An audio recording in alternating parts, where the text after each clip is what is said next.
Avec la Massif, économisez en changeant d'assurance de prêt immobilier. Conditions sur massif.fr. La Massif présente Sud Radio, parlons IMO, ça vous concerne. Eh oui, le logement, ça vous concerne tellement que vous nous avez posé beaucoup de questions cette semaine. Ah oui, absolument, beaucoup de questions. On a eu un message d'ailleurs sur le répondeur de Sud Radio. C'est Martine qui aimerait donner de l'argent à son petit-fils Romain, Bérénice. Oui, comme cadeau de Noël. Ouais. En fait, l'idée, ce serait qu'il se constitue un apport parce qu'il aimerait acheter son premier appartement, un petit studio, nous écrit-elle. Donc, comme c'est un cadeau pour Noël, Martine aimerait savoir si ça rentre en compte dans les donations, si c'est une donation. Et donc, pour justement y répondre, on accueille tout de suite notre experte. C'est maître Nathalie Cousigoussias, qui est notaire à Paris, qui est également porte-parole de la Chambre des notaires de Paris. Bonjour maître. Bonjour à tous. Notre super notaire. Oui, elle connaît tout, elle a la réponse sur tout. Maître Cousigoussias, c'est notre notaire.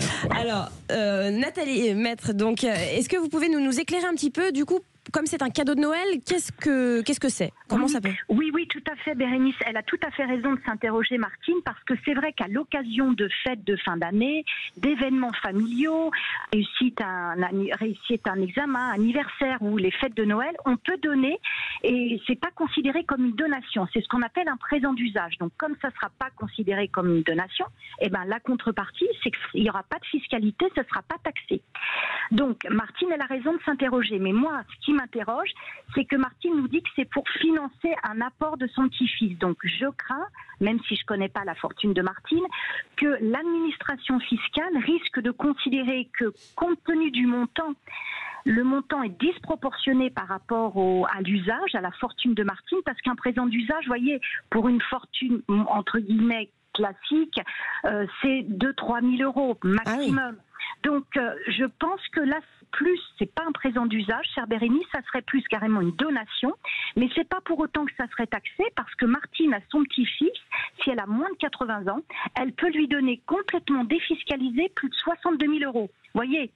Donc, c'est pas pour ça que ça serait fiscalisé, mais dans ce cas-là, si c'est trop important, si la somme est trop importante par rapport au patrimoine de Martine, eh ben, son petit-fils va le déclarer, non pas comme un présent d'usage qui ne se déclare pas, mais comme un don manuel et qui a une fiscalité favorable, puisque elle peut lui donner jusqu'à 62 000 euros.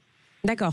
Donc, en gros, c'est par rapport au patrimoine de Martine. Exactement, Bérénice. Il faut, nous dit l'administration fiscale, même s'il n'y a pas vraiment de barème, l'administration fiscale, pour que ce soit présent d'usage, il faut que ce soit un événement de société familiale, donc Noël, anniversaire, mais aussi être en raccord avec les facultés, le patrimoine de celui qui offre. Voyez ? Et juste dernière question, si jamais on ne déclare pas à l'administration fiscale, qu'est-ce qu'on risque? Est-ce qu'on peut Mais bien sûr, Bernice, il faut absolument le déclarer, parce que si on ne le déclare pas, et que le petit-fils est héritier, il devra effectivement le déclarer au décès de sa mamie, le plus tard possible, et dans ce cas-là, éventuellement, il y aura des droits de succession à payer.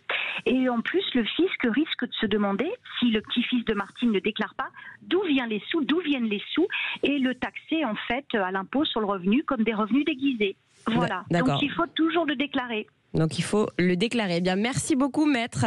C'est très clair en tout cas. Et puis vous tous qui nous écoutez, joyeux Noël à vous, maître. Joyeux Noël, merci. Au revoir à tous. Vous tous qui nous écoutez, vos questions, toujours pareil, le répondeur de Sud Radio au 0826 300 300.